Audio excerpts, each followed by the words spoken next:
కాంగ్రెస్ ప్రభుత్వంపై మాజీ మంత్రి జగదీష్ రెడ్డి హాట్ కామెంట్స్ చేశారు. తెలంగాణలో కాంగ్రెస్ వచ్చింది, కరువు వచ్చిందన్నారు. కేసీఆర్ హయాంలో వ్యవసాయం పండగలా ఉండేదన్నారు.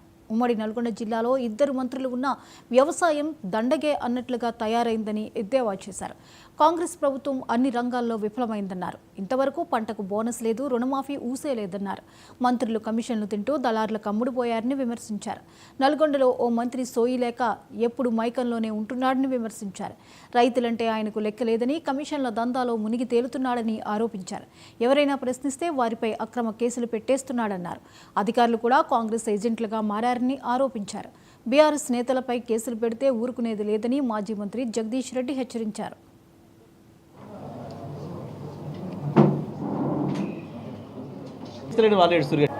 రాష్ట్రం ఏర్పడే నాటికి కేవలం 3 లక్షల టన్నుల ధాన్యాన్ని సేకరించిన ఈ జిల్లా 2017-18 నాటికే 40 లక్షలకు పైగా టన్నుల ధాన్యాన్ని దేశానికి అందించి భారతదేశానికి అన్నపూర్ణగా మారింది. వరుసగా 5 సంవత్సరాలు ఉమ్మడి నల్గొండ జిల్లానే భారతదేశంలో రికార్డు సృష్టించింది.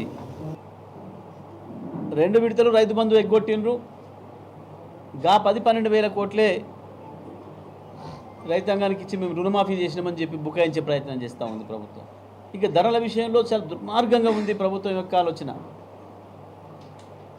దళారుల దగ్గర కమిషన్లు తీసుకొని మంత్రులు రైతాంగాన్ని గొర్రెని కషాయుడికి అప్పచెప్పిన పద్ధతుల్లో రైతాంగాన్ని దళారులకు అప్పచెప్పినరు. గత 4 వరుసగా 3 పంటలకు ఏ ఒక్కసారి కూడా మద్దతు ధర రాలేదు రైతుకి. పరిస్థితి మళ్ళీ ఇప్పుడు వాళ్ళ చేతుల్లో వాళ్ళ దయాదాక్షిణ్యాల మీద ఆధారపడే పరిస్థితికి వచ్చింది.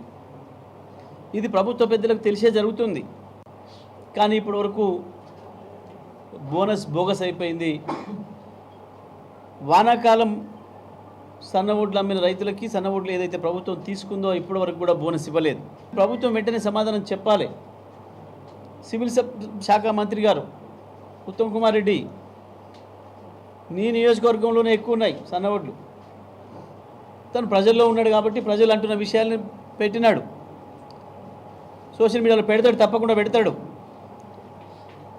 నేను విజ్ఞప్తి చేస్తున్న జిల్లాలో ఉన్న అందరు సోషల్ మీడియా యాక్టివిస్టులు కావచ్చు, వాట్సాప్లలో మెసేజ్ చూసే వాళ్ళు కావచ్చు, పెట్టే అలవాటు ఉన్న వాళ్ళు కావచ్చు,